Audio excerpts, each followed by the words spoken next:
ഈ ഒരു പുസ്തകത്തിൽ ഒരു സന്തോഷമുണ്ട്, അപ്പോൾ അത് പങ്കുവെക്കുകയാണ്.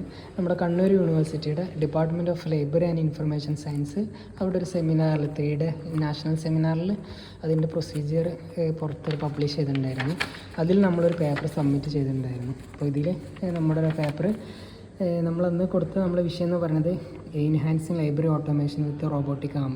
നമ്മൾ ലൈബ്രറിയിൽ റോബോട്ടിക് ആമിനെ വെച്ച് കഴിഞ്ഞാൽ അതിൻ്റെ കൊണ്ടുള്ള ബെനിഫിറ്റ്, അതിൻ്റെ ഫ്യൂച്ചറിൽ നമുക്ക് അതുകൊണ്ട് എത്രത്തോളം ബെനിഫിറ്റ് ആകുന്ന രീതിയിലുള്ളൊരു ടോപ്പിക്കാണ് നമ്മൾ കൊടുത്തത്. അപ്പോൾ ഏകദേശം ഈ ഒരു ടെക്സ്റ്റ് ബുക്കിൽ, ഈ ഒരു ബുക്കിൽ ഒരു 322 പേജിൽ നമ്മുടെ ആ ഒരു 5 പേജ് പബ്ലിഷ് ചെയ്ത് വന്നിട്ടുണ്ട്.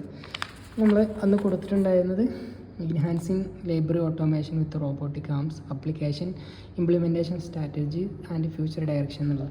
നമ്മൾ കഴിഞ്ഞ കൊല്ലമായിരുന്നു ഇത് ചെയ്തത്. നമ്മുടെ കേരള യൂണിവേഴ്സിറ്റിയിലെ ലൈബ്രറി PGക്ക് പഠിക്കുന്ന സമയത്തായിരുന്നു നമ്മളിത് പബ്ലിഷ് ചെയ്തത്. പ്രധാനമായിട്ടും നമ്മൾ ഇതിനെക്കുറിച്ച് നമ്മൾ പഠിച്ച് പറഞ്ഞത് കാര്യങ്ങളെന്നൊക്കെ പറഞ്ഞത് നമ്മൾ റിട്രീവൽ അല്ലെങ്കിൽ സോർട്ടിങ്, അതുപോലെ നമ്മൾ ഇൻ്റർവ്യൂ സ്കാനിങ്, ഇങ്ങനത്തെ പല കാര്യങ്ങൾക്ക് എന്താണ് റോബോട്ടിക് ആമ വെച്ച് കഴിഞ്ഞാൽ പെട്ടെന്ന് നിലവിലൊരു മാനുവൽ ചെയ്യുന്നതിനേക്കാൾ ബെറ്റർ ആയിരിക്കും.